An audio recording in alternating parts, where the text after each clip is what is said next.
Hello and welcome to Tarot Sherpa. I'm Christine and today I will be your guide through the Tarot of Marseilles.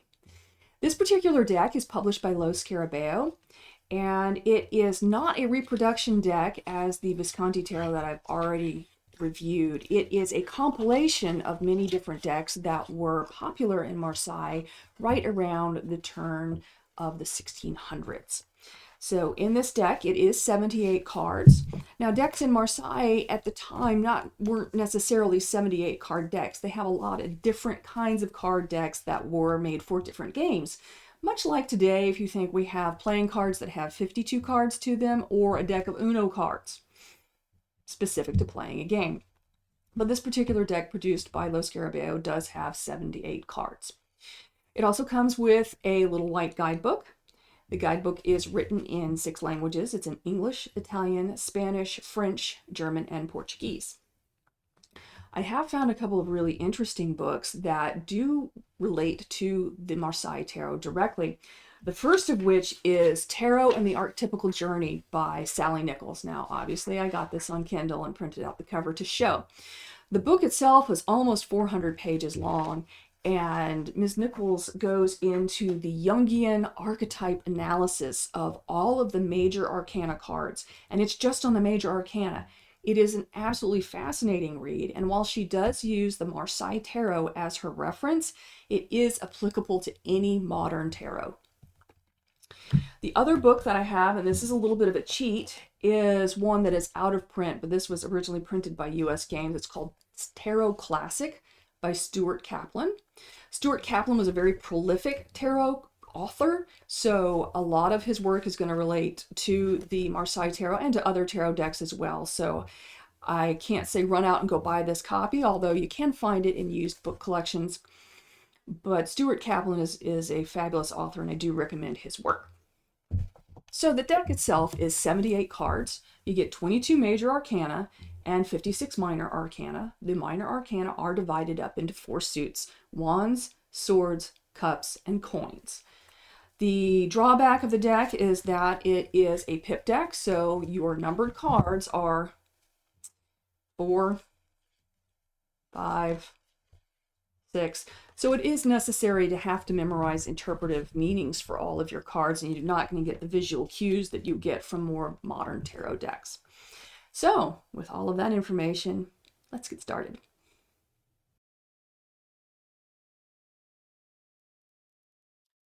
So we will begin with the major arcana.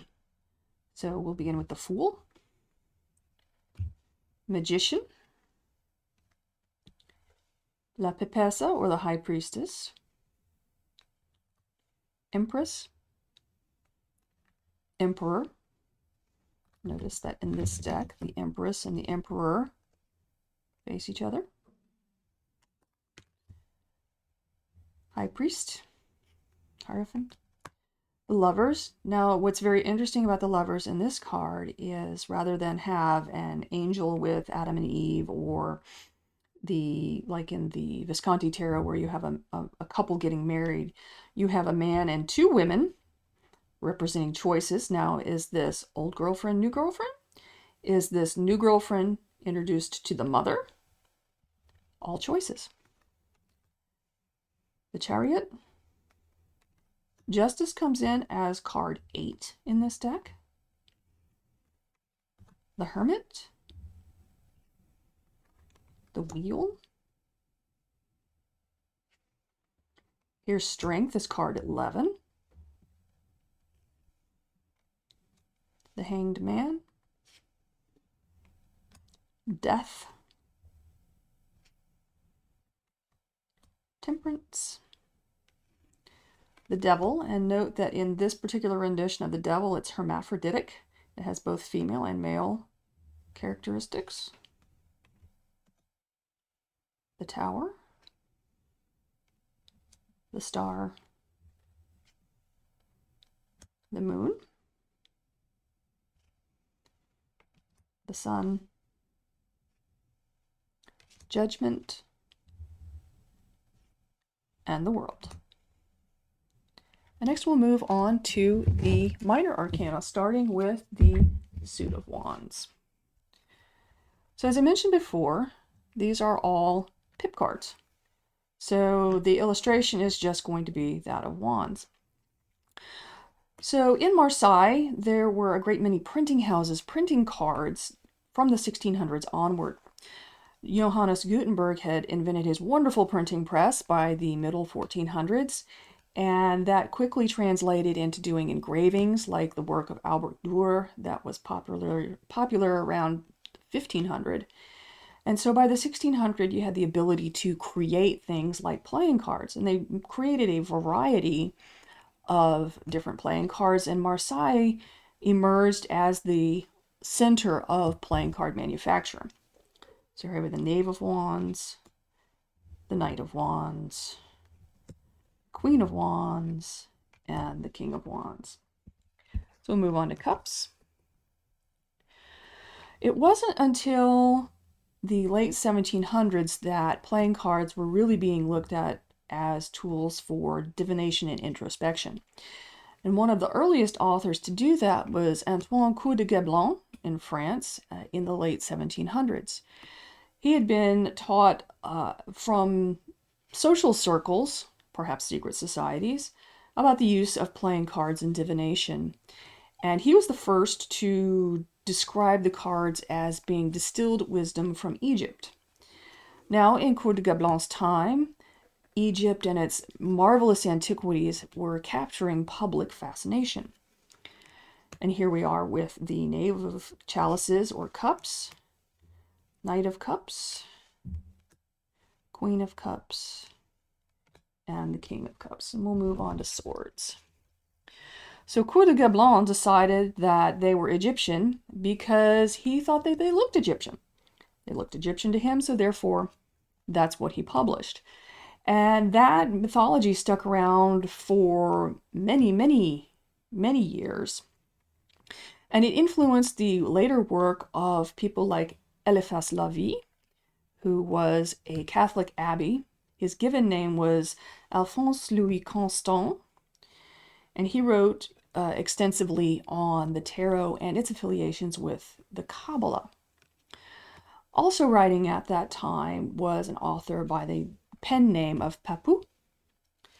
And here we are with the Knave of Swords, the Knight of Swords, the Queen of Swords, and the King of Swords. And we'll wrap this up with the Suit of Pentacles. Nice little fleur-de-lis pattern there, hailing back to France. And you'll see on the Two of Pentacles here that we have the publisher and the year that it was initially published. This deck was particularly bought in 2022. So Papou, or as he was also known, Gerard Encos was his given name, began to write extensively on divination and illumination using the tarot. In fact, he wrote 9 volumes of work which were heavily influential upon the creators of the Golden Dawn.